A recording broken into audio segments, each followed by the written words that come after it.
My name is Rebecca Martinez. I'm 34 and 3 years ago, my sister told me I was too poor to invest in her tech startup. What she didn't know was that I'd already been funding her company anonymously for 2 years through my investment firm. Last week, when she tried to cut me out of the family inheritance because I was unsuccessful, I decided it was time to reveal that I own 60% of her billion-dollar company. The look on her face when I walked into her board meeting as the mystery investor was absolutely priceless. But what happened next destroyed our family forever. Before we dive into this wild family revenge story, I'd love to know where you're watching from. Drop your city in the comments below and smash that like button if you're ready for some serious family drama. Don't forget to subscribe, because trust me, you won't want to miss how this sister's betrayal backfired spectacularly. Now, let me take you back to where it all began. Growing up in suburban Denver, my sister Elena and I couldn't have been more different. She was the golden child. Valedictorian Stanford MBA, the one who got all the praise at family dinners.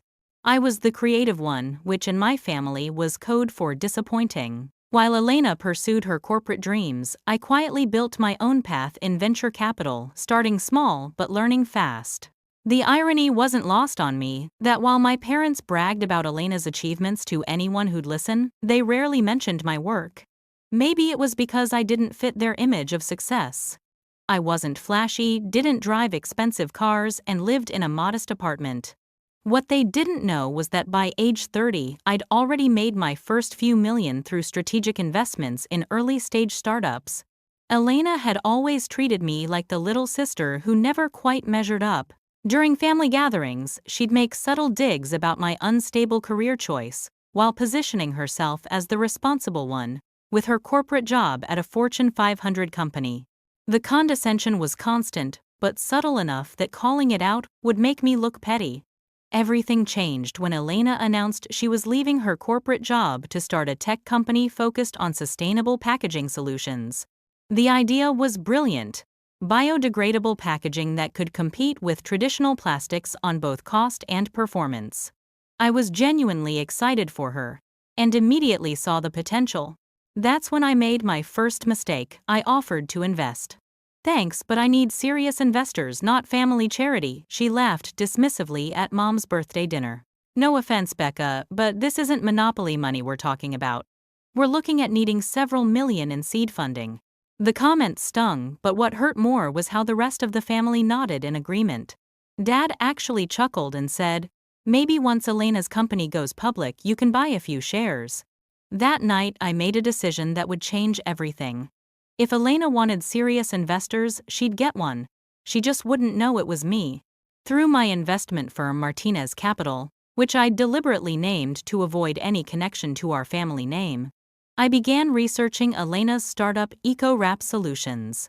Her business plan was solid, her team was impressive, and the market timing was perfect.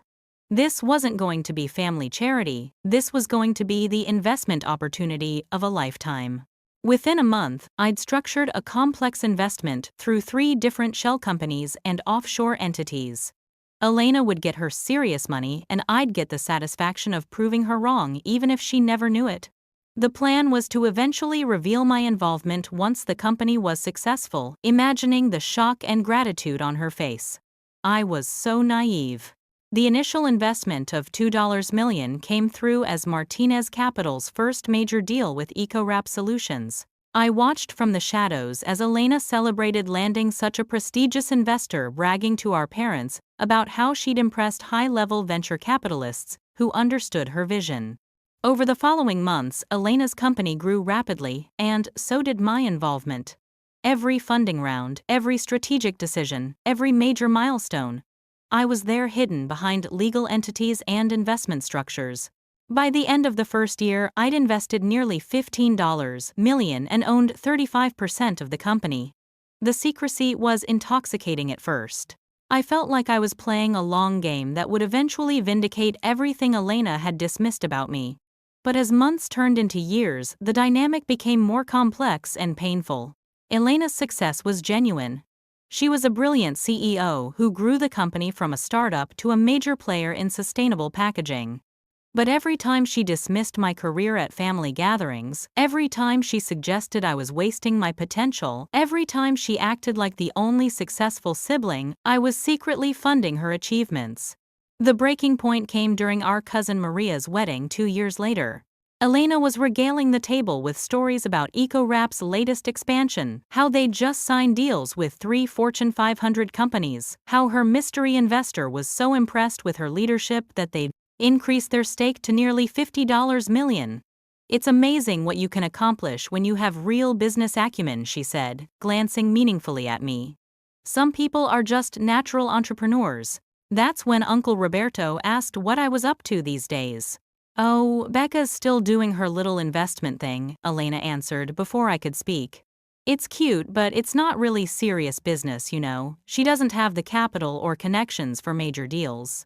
I sat there watching my sister bask in the success I was literally funding, while she simultaneously dismissed the very skills that were making her success possible. The irony was so thick it was suffocating. But I still believed in the long game. I still thought there would be a moment of revelation, reconciliation, and family healing. I still thought Elena would eventually appreciate what I'd done for her. I was wrong about that too.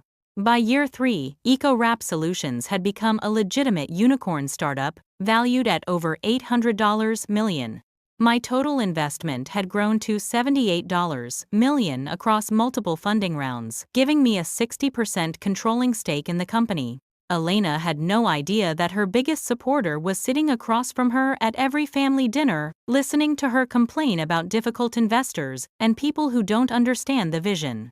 The family dynamics had shifted dramatically. Elena was now the undisputed success story, featured in business magazines and invited to speak at conferences. Our parents' pride in her achievements reached almost embarrassing levels. Meanwhile, I remained the struggling younger sister who was still figuring things out.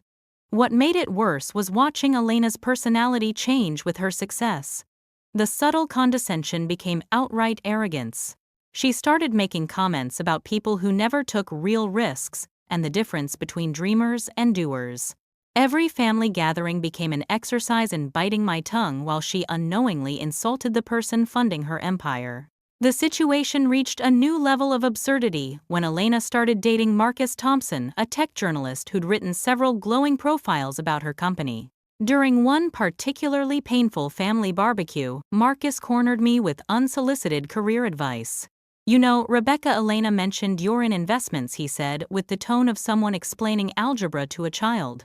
"Have you considered maybe trying to get a job at a real firm? I could put you in touch with some people who might be willing to give you a chance in an entry-level position." I watched Elena nod encouragingly, as if this was exactly the kind of help her poor, struggling sister needed. The fact that my little investment thing was currently outperforming most major VC firms seemed irrelevant to everyone present. "Thanks," I managed, "but I'm doing fine with my current situation." "Pride," Elena whispered loudly to Marcus. "She's always been too proud to accept help." That night, I went home and seriously considered ending the charade. The folder on my desk contained all the documentation proving my ownership stake in EcoWrap Solutions. One phone call to Elena's office, one meeting with the lawyers, and I could end years of humiliation and family dismissal. But something held me back. Maybe it was curiosity about how far this would go. Maybe it was the investor in me, recognizing that EcoWrap was still growing and my patience would pay off financially. Or maybe it was something darker, a growing desire to see just how spectacularly this could all backfire on Elena. The decision was made for me 6 months later when Elena called a family meeting. "I've been thinking a lot about our family's future," she announced, with our parents, 2 aunts, Uncle Roberto, and me gathered in Mom and Dad's living room. "Now that EcoWrap is successful, I want to make sure we're all taken care of." She pulled out a thick folder of documents. "I've been working with estate planners, and I think we need to be realistic about how family wealth should be distributed. Some of us have proven we can handle financial responsibility, and others," she looked directly at me, "others might benefit from more structured support." My blood ran cold as she continued. "I'm proposing that when Mom and Dad are ready to pass on the family assets, the inheritance should reflect each of our contributions and capabilities. The house, the land in Colorado, Dad's business, These are substantial assets that need responsible management. The room was silent. Our parents looked uncomfortable but not entirely opposed. Elena had clearly planned this carefully. "What exactly are you suggesting?" I asked, though I already knew. "I think the family assets should go to the family member who's demonstrated financial success and responsibility," Elena said smoothly. "I'd be happy to set up trust funds and support systems for everyone else, of course. But the primary inheritance should go to someone who can grow it, rather than diminish it." The euphemisms were elegant, but the message was clear. Elena thought I was financially irresponsible and shouldn't inherit equally. She wanted to cut me out of the family wealth while positioning herself as generous for offering me an allowance from what should have been partly mine. Elena, Mom said carefully, "That seems a bit premature. We're not going anywhere anytime soon." "I know, Mom, but planning is important." And honestly, after watching Rebecca struggle for years, I think this approach is more loving than just throwing money at someone who doesn't know how to handle it. I sat there listening to my sister, whose success I had literally funded, argue that I was too financially incompetent to inherit equally from our parents. The woman who owed her entire career to my money was suggesting I wasn't responsible enough to manage money. The meeting ended without any decisions, but the damage was done. Elena had openly positioned herself as the responsible heir, and me as the family liability. Over the following weeks, I could see her working on our parents' subtle conversations about financial responsibility and protecting the family legacy. That's when I realized the truth: this was never going to end with gratitude or recognition. Elena had created a narrative where she was the successful daughter and I was the failure, and no amount of hidden support would change that. If anything, her success had only convinced her that she was superior. It was time to change the narrative entirely. I spent the next month preparing for the revelation. Legal documents, financial records, board meeting schedules. Everything needed to be perfect. Elena was about to learn that her struggling sister wasn't just an investor in her company.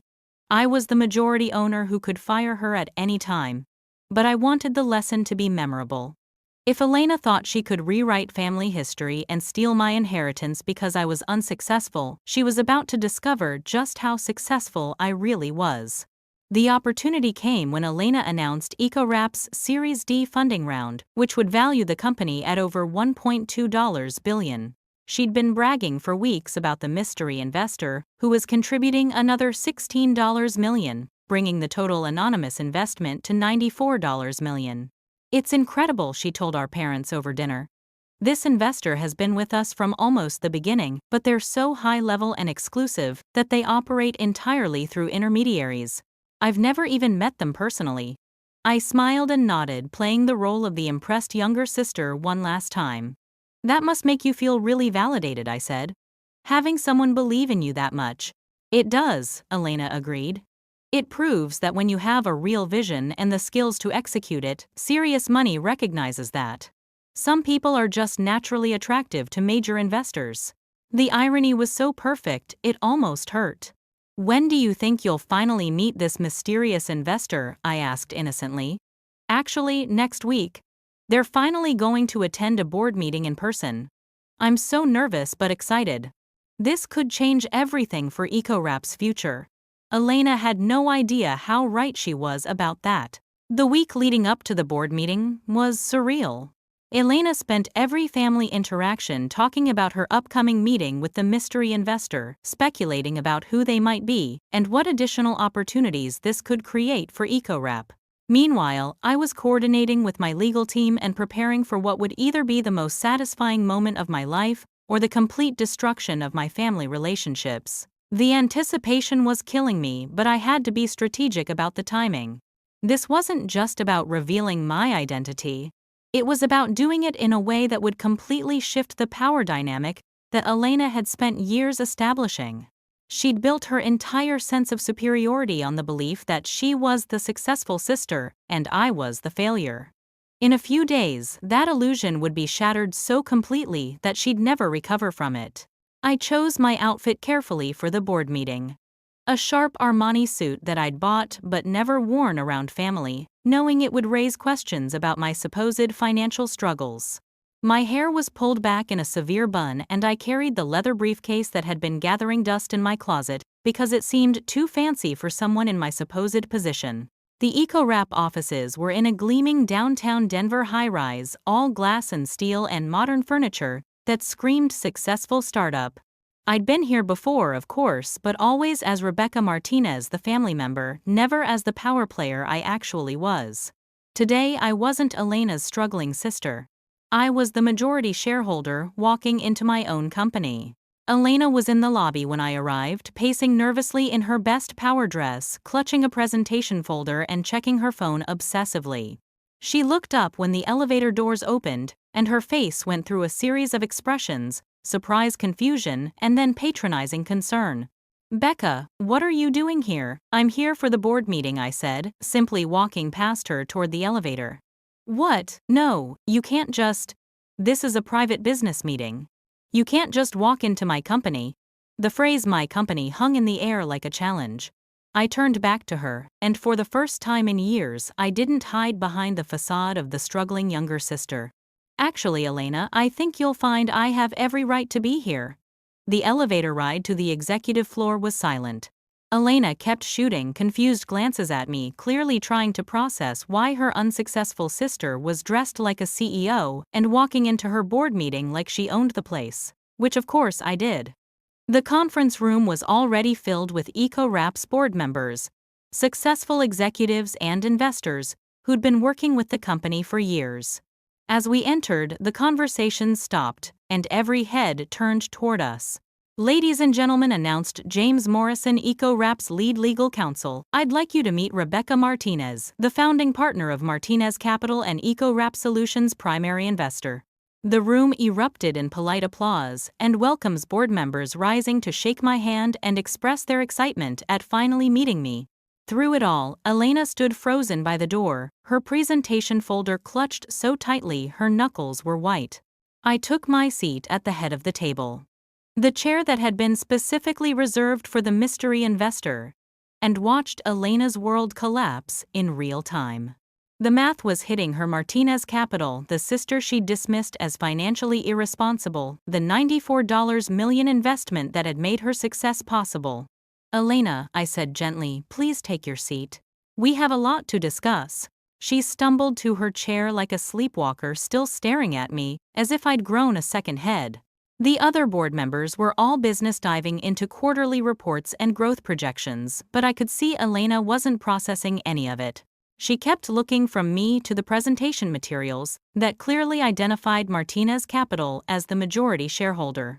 When it came time for her CEO report, Elena's usual polished confidence was completely gone. She stammered through slides she knew by heart, her eyes constantly darting to me as if she was waiting for me to disappear and reveal this was all an elaborate prank.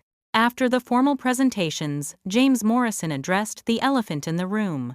"Now, as you all know, Martinez Capital has been considering some structural changes to the company leadership, and Rebecca wanted to address those directly." This was my moment. I stood up and looked around the table, making eye contact with each board member before finally settling on Elena. Her face was pale, and she looked like she might throw up. "Thank you, James. First, I want to say that EcoWrap Solutions has exceeded every expectation I had when I made my initial investment 3 years ago.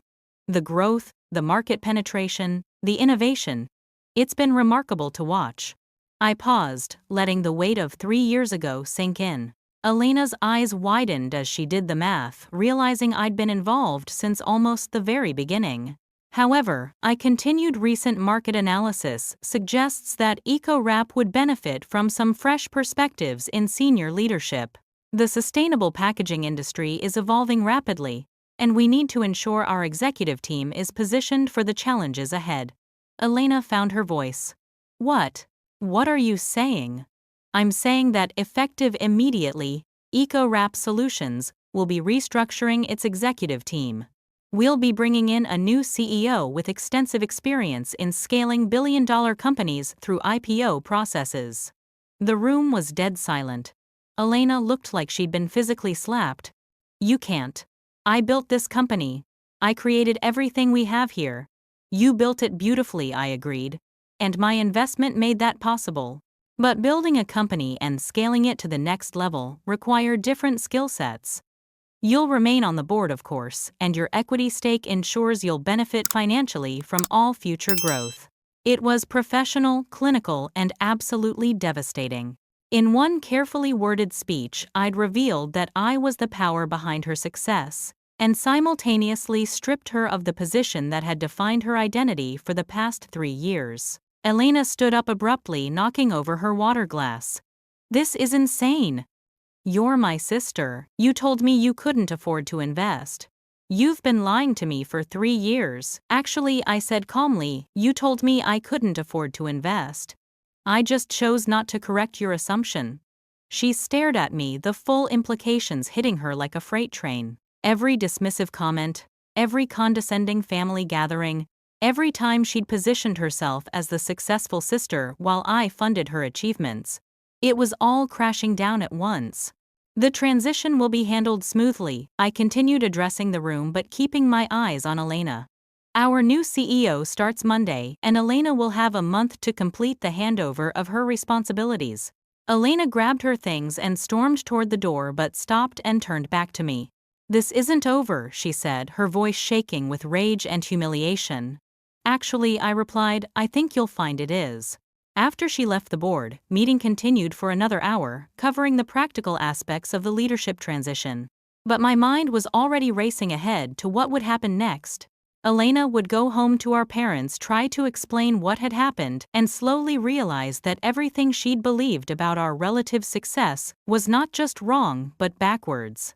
The sister she'd spent years dismissing as financially irresponsible had been bankrolling her entire career. The family member she'd tried to cut out of the inheritance for being unsuccessful was worth more than the rest of the family combined. But this was just the beginning. Elena had made this about family hierarchy and financial responsibility. Now she was going to learn exactly where she stood in both categories. And I was going to make sure the lesson was thorough. The phone call came 6 hours later while I was reviewing transition documents in my home office. Mom's voice was tight with panic and confusion.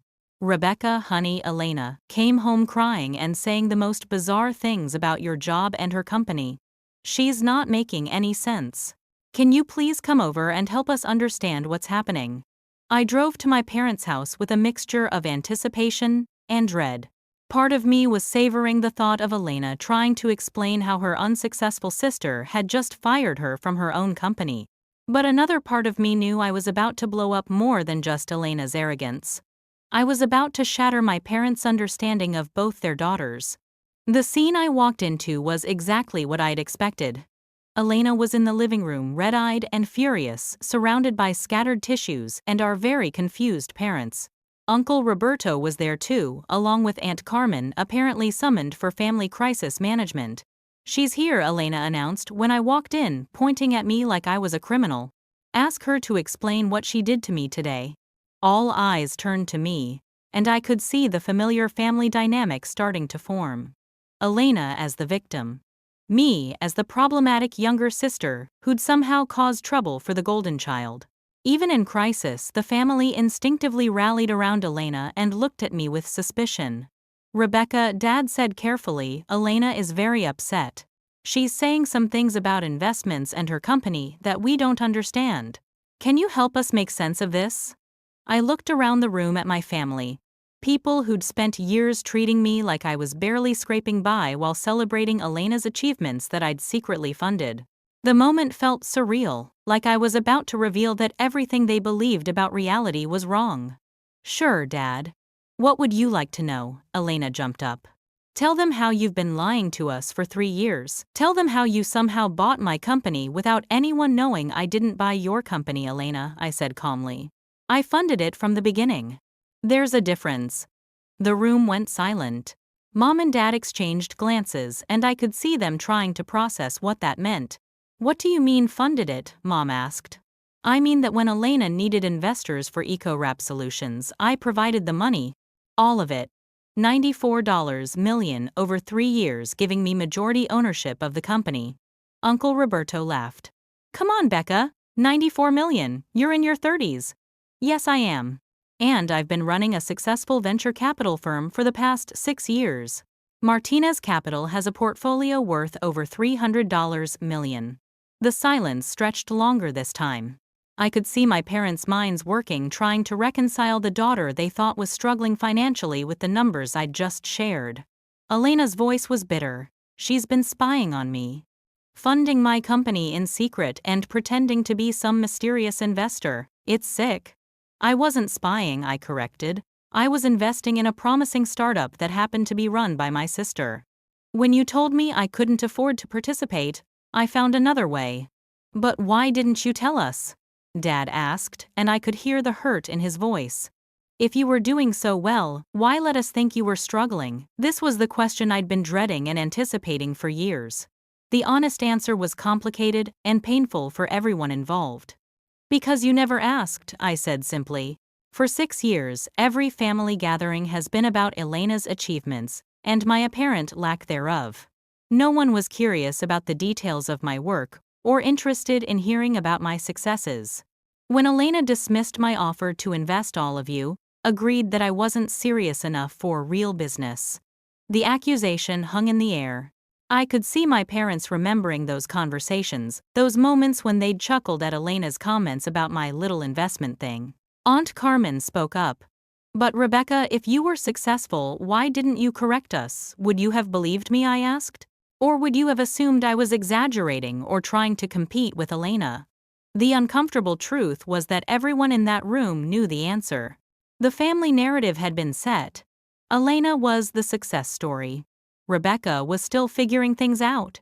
Any attempt to challenge that narrative would have been dismissed as sibling rivalry or delusion. Elena was not ready to let go of her victimhood. This doesn't excuse what you did today. You fired me from my own company in front of my board. You humiliated me. I restructured a company that I own, I corrected. And I did it because recent events convinced me that your judgment isn't aligned with the company's best interests. What recent events? I looked around the room at my parents and aunt and uncle who were watching this family drama unfold. They deserved to understand the full context of what had led to this moment. 2 weeks ago, Elena called a family meeting to discuss inheritance planning. She argued that the family assets should go primarily to the family member who had demonstrated financial responsibility and success. I saw recognition dawn on several faces. She suggested that I was too financially irresponsible to handle an equal inheritance, and that it would be more loving to give me an allowance from assets that should have been partly mine. Mom's hand flew to her mouth. Elena. The irony, I continued, was that while Elena was arguing that I was financially incompetent, she was completely dependent on my financial support for her success. Every dollar that made her feel qualified to rewrite inheritance plans came from my investment in her company. Elena's face was red with rage and embarrassment. That's not fair. I built that company. I worked 18-hour days. I created the product and the strategy and everything else. You absolutely did. I agreed, and it was impressive. But you built it with my money, and you built it while simultaneously arguing that I was too irresponsible to be trusted with family assets. The room erupted in overlapping conversations. Dad was demanding details about the inheritance discussion. Mom was asking Elena if this was really what she'd proposed. Uncle Roberto was trying to understand the timeline of my investments. In the chaos, I could see my family recalculating everything they thought they knew about both of their daughters. But Elena wasn't finished. You want to know about financial responsibility? She shouted over the noise. What's responsible about lying to your family for years? What's responsible about manipulating someone's entire career from the shadows? It was a good point, and it hit harder than I'd expected. I had been manipulating the situation, and I had been lying by omission for years. The fact that Elena had driven me to it didn't entirely excuse my methods. You're right, I said, and the room went quiet again. I should have been honest from the beginning. But I'm curious. If I'd told you 3 years ago that I was your primary investor, would you have treated me differently at family gatherings? Would you have stopped making comments about my lack of success? Elena opened her mouth to answer, then stopped. We both knew the truth. She would have found other ways to maintain her superior position in the family hierarchy. The money would have been dismissed as luck, or she would have found other measures of success where she came out ahead. "This is crazy," Aunt Carmen said. "You girls need to work this out." "Your family." "Are we?" Elena asked bitterly. "Because family doesn't manipulate each other like this. Family doesn't hide their success to make others look bad. And family doesn't try to steal each other's inheritance," I shot back. "Family doesn't spend years making one sister feel like a failure for their own ego boost." The hurt in the room was palpable. Years of hidden resentments, unspoken competitions, and family dynamics that had never been directly addressed were all spilling out at once. My parents looked devastated watching their daughters tear apart the family relationships they'd thought were solid. "I think Dad said slowly that we all need some time to process this. Rebecca, we had no idea about your success, and we're sorry if we made you feel unappreciated. Elena, we need to talk about this inheritance discussion that we apparently didn't take seriously enough." Elena gathered her things, her face a mask of hurt and fury. "I can't be around this right now. I can't look at any of you and pretend this is normal." She headed for the door, then turned back one more time. "You got what you wanted, Rebecca. You proved you're successful and you destroyed everything I built. I hope it was worth it." After she left, the room felt hollow. My parents and relatives sat in stunned silence trying to process the revelation that their understanding of their own family had been completely wrong. "Honey," Mom said, "finally, why didn't you trust us enough to tell us the truth?" It was the question that cut deepest because the answer revealed just how broken our family communication had become. I hadn't trusted them with the truth because the family dynamic had made it clear that the truth wouldn't be welcome. But sitting in that living room, looking at my parents' hurt faces, I realized that my solution had been just as toxic as the problem I'd been trying to solve. The family I'd been trying to prove myself worthy of might not survive the proof. The weeks following the revelation were brutal for everyone involved. Elena moved out of her apartment and went to stay with our cousin Maria in California, refusing to speak to anyone in the family. My parents were caught between their shock at Elena's inheritance proposal and their hurt that I'd hidden my success for years. The entire extended family was picking sides in a drama that nobody fully understood. Uncle Roberto, never one to avoid uncomfortable conversations, showed up at my apartment unannounced 2 weeks after the board meeting explosion. "I've been thinking about all this," he said, settling into my kitchen, with the familiarity of someone who'd known me since birth. "And I think you're both wrong and both right, which means you're both idiots." "Thanks, Uncle Roberto. Very helpful. Listen to me, mija. Elena was wrong to dismiss your work and wrong to try to cut you out of the inheritance. That was arrogant and cruel. But you were wrong to manipulate the situation for 3 years instead of just standing up for yourself like an adult." He wasn't wrong, but it still stung to hear it stated so bluntly. "What would you have done?" I asked. "I would have told Elena to go to hell the first time she said you couldn't afford to invest, and then I would have invested openly and let the family deal with their misconceptions. But you chose to play games instead of having honest conversations." The truth was that I'd been so hurt by Elena's dismissal and so tired of the family dynamic that I'd chosen revenge over resolution. The secret funding had felt satisfying because it allowed me to prove Elena wrong while maintaining the moral high ground. But Uncle Roberto was right. It was manipulation even if it was justified. Meanwhile, the business implications of my revelation were creating their own complications. Elena's departure from EcoWrap had sent shockwaves through the sustainable packaging industry. Business journalists were digging into the story, and while I'd managed to keep the family drama out of the press, the sudden CEO change at a billion-dollar startup was major news. The new CEO, David Chen, was brilliant and experienced, but he was inheriting a company in crisis. Several major clients were nervous about the leadership transition, and 2 board members had privately expressed concerns about the dramatic way Elena's departure had been handled. "I'm not questioning your decision," David said during our weekly check-in, "but I think we need to consider whether there's a way to repair the relationship with Elena. Her expertise and relationships in this industry are valuable, and the way she left creates unnecessary complications." He was right, of course. From a pure business perspective, firing Elena had been emotionally satisfying but strategically questionable. She was genuinely talented, and her departure had destabilized the company I'd spent years building. But the personal damage was even worse than the business impact. 3 weeks after the board meeting, Mom called with news that Elena had started seeing a therapist to deal with what she was calling family betrayal trauma. The phrase was melodramatic, but it also reflected the real pain my actions had caused. "She's not doing well, Rebecca," Mom said, her voice heavy with worry. "She feels like her entire life has been built on a lie, and she's questioning everything about her abilities and achievements." The guilt hit me like a physical blow. I'd wanted to prove that Elena's success was dependent on my support, but I hadn't considered that revealing this truth would make her question whether any of her achievements were real. She'd worked 18-hour days, made brilliant strategic decisions, and built genuine relationships with clients and partners. The fact that I'd provided the funding didn't diminish those accomplishments, but I could see how it would feel that way to her. Mom, Elena's success wasn't fake. She really did build something impressive. My investment just made it possible. Try telling her that. She's convinced that everything she accomplished was artificial, that she never would have succeeded without your secret help. This was the unintended consequence I hadn't anticipated.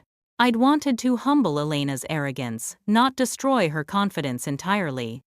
The sister who'd once been insufferably superior was now apparently questioning her own competence. 4 weeks after the revelation, I made a decision that surprised everyone, including myself. I called Elena. She answered on the fourth ring, her voice cold and wary. "What do you want, Rebecca? I want to fix this."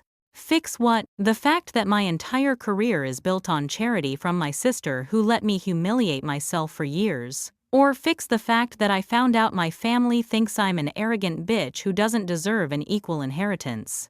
Both, actually, but I started with what I could control. "I want to offer you a deal. Come back to EcoRep as Chief Innovation Officer. You'll report to David, but you'll have complete authority over product development and strategic partnerships.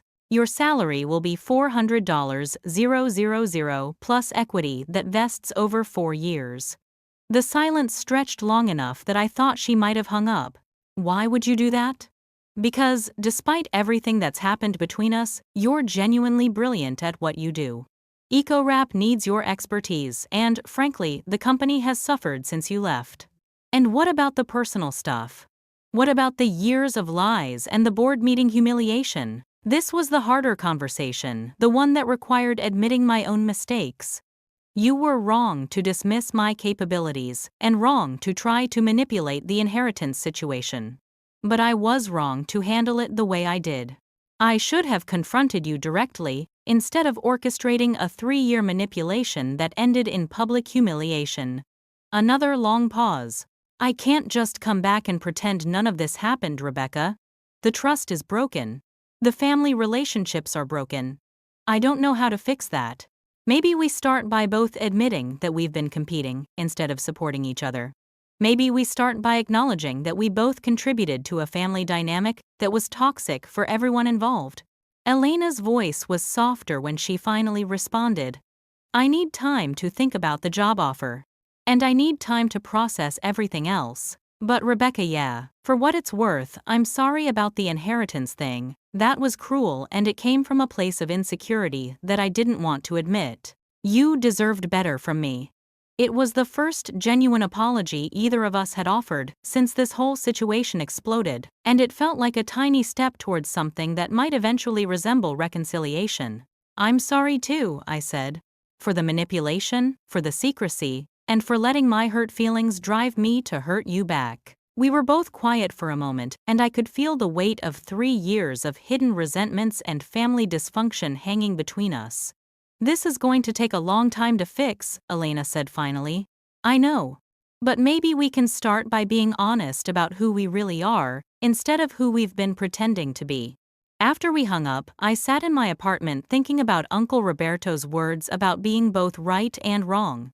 The situation had spiraled so far beyond the original conflict that it was hard to remember what I'd been trying to achieve in the first place. I'd wanted recognition for my success and respect for my capabilities. I'd gotten both, but at the cost of nearly destroying my relationship with Elena and traumatizing my entire family. The victory felt hollow and expensive. But maybe that was the point.